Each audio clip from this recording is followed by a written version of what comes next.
What's up guys, Wraec is here with a new video, and today with a video about Sylvie. We really haven't done too much about Sylvie yet. We made one live stream, we made the video where we talked about her skills a little bit. Today I want to bring you guys a little bit more gameplay, and for that special occasion we have this wonderful copy. Actually, I want to make this video more like a two-part video, I reckon. It's not going to be part of the series that we just had with SFX and SQH, where we're really going to detail about all those skills. That is not going to be the goal of this, more of a demonstration thing that we want to do. First of all, the reason we make this video today is because it has this role. It has Precision, Defier, Giant Killer, Hunter's Focus. This role is absolutely gorgeous if you want a PvE damage dealer. I don't want a PvE damage dealer. And while this is still, I mean, 3 decent stats, Defier, Hunter's Focus, Precision, I would really rather have something like Twine Immunity going on here. Maybe some skill damage, something along the lines of that. And for her, probably even Control, Precision, or CI offset. That is something that I would rather see here. So I have a very much so a different idea of the role. But this role is great for PvE, so this is the ultimate opportunity for us to really do PvE stuff with her. And I wouldn't want to miss this opportunity, as I will probably by Friday re-roll this copy. And thus, we are today going to go into Broken Spaces. We are going to try and clear it again with a 205 million attack Sylvie, the biggest Sylvie we have seen so far. And we are also going to give you, I'm going to give you a little bit of a demonstration of PvP before we even go into Broken Space. I think we are going to do that because it's fairly cool. PvP, before we really go into the gameplay, centers upon 2 key abilities of her. First key ability is her Taunt. That has real big value in PvP. The damage is irrelevant here. She has Taunt, which is great, gives her all damage reduction, gives her holy damage. So this is very, very nice if we can inflict it. To inflict it though, we need CI offset and control prac really. So either we want to go with Rui, or we need massive boost from star spawns, or we need it as a bonus stat. And I really would want it as a bonus stat, so for now we're going to ignore the taunt part. We're going to take a look at this. Every time she gains a shield, she gains something called Assault Impetus, and when the shield becomes ineffective, she deals 6% of the max HP of the enemies, up to 1000% of her attack, and then 200% Divine Retribution. Divine Retribution is damage that ignores defenses, so that is very, very cool. And you will see once you have like 200 million against like let's say a little bit weaker enemies, it kind of starts working out. So it becomes really, really cool. And I want to show you guys how cool that really is. I made a little bit of a team just for demonstration purposes, really. We're going to attack Woodworks, has a 10 billion team. So that is quite a distance still between me and him. So keep that in mind. I would say once we optimally set everything up, we can probably fight a stronger team. The problem is right now, with all the series that we do, with SQH and SFX and all of that, my star souls are wherever. Like there are on heroes where they don't belong. I have a 300 million attack PDE. That is my current setup for PvP. That is not going to work for anything. So yeah, this is the team that we're running. It is a little bit counterattack based. I think that's really cool because I'm working towards counterattack. I want to build like an ex-SSM, and having her in there together, in this case it's Gaggy in there, we don't have SSM in here, that is really cool. She has great synergy with HHA because you want her to gain shields rather often. I put Fiona in here, might be a little bit confusing, but for this setup that actually works because Fiona grants all the heroes in your team a shield at the start of the fight, so that is pretty good. Ferric Messer would work as well. Gartner grants a shield, so that is rather nice. We have horrible PvP setup. So the way this works out is, and I want to make it a little bit slower, she does a basic. I gave her transition power gain on basic attack, so after the second basic attack we can gain transition power, and then every time she takes a hit she will generate a shield for the team, which is also pretty nice. And once the shield breaks, you will see that the enemies will take a ton of damage, and I want you to keep an eye on that. So that should break now, and that is yeah, that is basically the damage from her shield breaking. And it looks pretty crazy, I know. It really does look pretty crazy. Combine that with a pretty nice shield gain from some heroes, maybe some frontline shield gain if you want to position her in this point here. There are some heroes that can give the frontline a shield. I think she can even do that herself. Then you can do HHA, maybe a Ferric Investor if you want to do so. and you will have a hero that can deal some massive damage on shield break, which is very interesting condition and something we haven't really seen too much yet. So pretty nice actually, and it's something where I kind of want to delve more into the combinations, and you can see how crazy this is. Every time we see like those purplish things going around there, there is really the point where we can deal pretty massive damage. Her attacks not even that great, but maybe you see now like we didn't see a whole lot of taunt confrontation. Maybe you understand kind of my point that it would be kind of nice to have control prac here.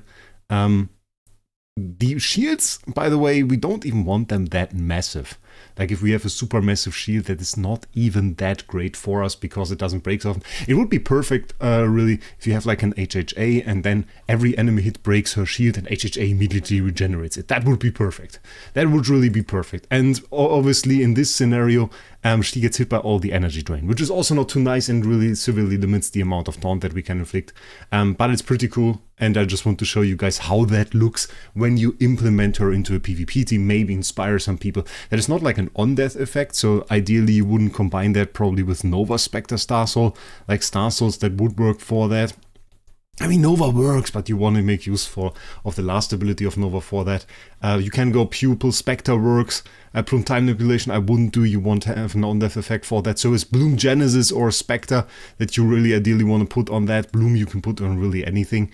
And you see that it's not even maxed yet, so that is something. If you want to scale the Divine Retribution though, Pupil Eternal Darkness and then go into the Advanced Destiny Trail, and you have like 40 million fixed attack on that hero, and you can probably get like 250 million or something.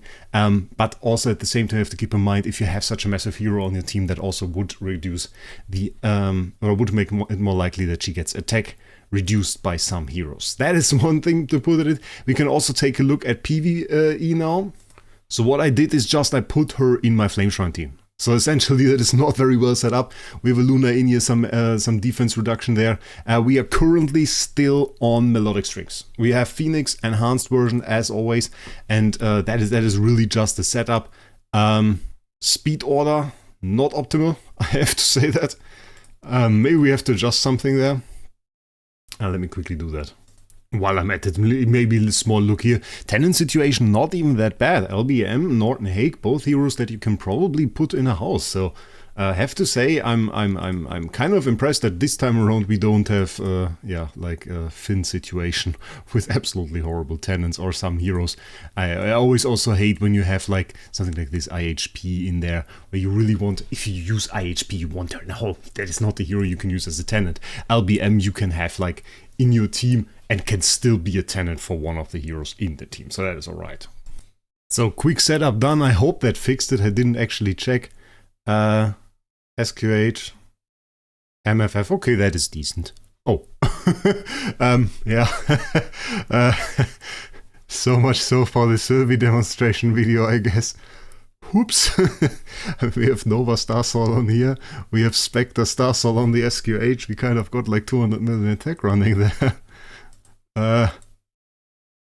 Sorry, not that great of a demonstration. I guess that happens now again, and afterwards we're probably on Endless Cane, right? Is that the case? Okay, never mind. We have Giant Killer Defier on that SQH, but yeah, that was not what I was expecting. Okay, let's try with Melodic Strings first. We have a crazy SQH there. It's SQH with Spectre Star, so she does have full energy and everything, so she has pretty optimal setup for PvE, I have to say. It is kind of an extension in that sense. So we have a little bit of SQH action going on here as well, making this video, I guess, in an extent also part 2 of the SQH demonstration. ×1 speed. Sorry, I have to fix that. I just checked and I was like, oh no, that is indeed not optimal. Let's see, some damage there maybe. Not bad. Not bad. Heartwatcher kind of stuck. Okay. Basic. Okay, basic is really nothing. I have to say that. Basic is really nothing. Once we do the deep dive on her skills, I think we are going to uncover a few more things. But I'm not too sure. I kind of expect to see her maybe a little bit of PvP gameplay even. Thing is though, like I really didn't struggle getting this copy. I saw this on the auction house, and this copy was listed on the auction house like, let's see, was listed on the auction house like before she even was, how should I say this? Before she even was released as a Transcendence hero. And it was listed for like 400k plus. And I was like, nah, mate, nah, not 400k plus. And then she was released. And I can only imagine that there was like no hype around her. Because we really didn't hype her too much. With low attack, she was really uninteresting. Didn't really see too much gameplay. We didn't really see too much hype. I don't think Barry made a video about her. We made one live stream. If you missed that, I mean, you don't even see a lot of content. Many people don't own her. So I didn't struggle getting her. She was now at 220k bid. I bet a bid 225k. Was even available at the time when the auction ended, which is often something I forget. And still nobody bid on it. So I just got it for that bid. And I think 225 is still a high price. No question about it. But I think it's decent. I think it's decent. I think it's decent for like an SS copy of the newest hero. Granted, not highest stat-wise SS tier hero of like the newest Transcendence hero, but still, nonetheless, you have to get something like this. There was no other before. So this is like the first SS Sylvie to even sell on the market. There's one other S tier, which was at like 170k and also was put down in prices. I think it's now at 130, which is a much more reasonable price. You have to kind of calculate in with 70k for an enhancement for soul perfection from A plus to S tier. So if you calculate that down, you essentially pay like 60k for an A plus, which is okay. I mean, you don't go through the struggle of trying to obtain the copy at a reasonable price. So that is like okay. And still, I mean, this guy still had to reduce the price, and still he got into this very reasonable range, which is uncommon for a copy of the newest Transcendence hero. You would have certainly not seen something like this with Wukong, for example. And I mean, if you think about that, then you can kind of understand why I think it is fairly astonishing that this is the case. I mean, Broken Spaces also isn't really, is that still insane? I mean, if we were to go in there with like fully set up LFA to a point, we could very quickly clear that, but many people still like to see the heroes in this situation, in this like scenario of Broken Spaces. So I'm no person that would say anything against this, and it's always a nice video title. So let's see, big new, come on. Not bad. I kind of expected a bit more damage on the Vulcan even. But okay, single target now on the Vulcan. Basic attack. And we are still on melodic strings. So, Giant Killer Fire Hunter's focus precision definitely helping. Ooh. It's a tiny bit of damage that was missing there. SQH got the kill. Let's see. That's pretty impressive damage for the SQH. That's still some good damage here. Like, honestly, pretty smooth clear. Pretty smooth clear. Pretty high attack, obviously, but also pretty smooth clear. So, I don't know. Is she like the number one Transcendence hero that you really want to own for all of the content? No, definitely not. I think she will be like niche PvP. You won't use her as like a PvE damage dealer. She will be like niche PvE. She has a bit of taunt, which will probably not be enough to really survive in PvE. Gustin links, by the way, that is something I tested. I don't really want to show it right now. But when a Gustin is taunted and has like taunt confrontation on them from her, the link doesn't actually switch to her. Just something that I noticed. It stays on the initial hero, and also this hero will continue to take the damage. So she doesn't just take all the links of all the Gustins on her, which would have been really cool. Doesn't happen. But yeah, so pretty cool thing to see here. I think I want to see this shield break stuff one more time. Let's try that. And maybe we try it against a stronger enemy as well. I think that is also pretty cool. So yeah, I think I think you can make something here, you know? I think you can make something here. Like the idea could be fairly cool, and if we go into like a counter-attack meta, you can imagine that I really want to prepare an SSM and make like a counter-attack team, put her in there, maybe even HHA on top of that, because it's such a reliable shield gain. And maybe we get a new support. I hope we get a new support, because a new support would be very, very cool. We have another shield break, and they are gone. It's like, it is crazy. It is crazy. It is crazy cool. Against stronger enemies, though, we have Dark here. This is not really stronger. Lucius, I mean, is a very strong hero certainly there. And that is a bit of overkill. But he doesn't have the right hero set. Oh, he has like, oh, that is cool. He has Sylvie set. Okay, versus Darth Maul. Also with Sylvie.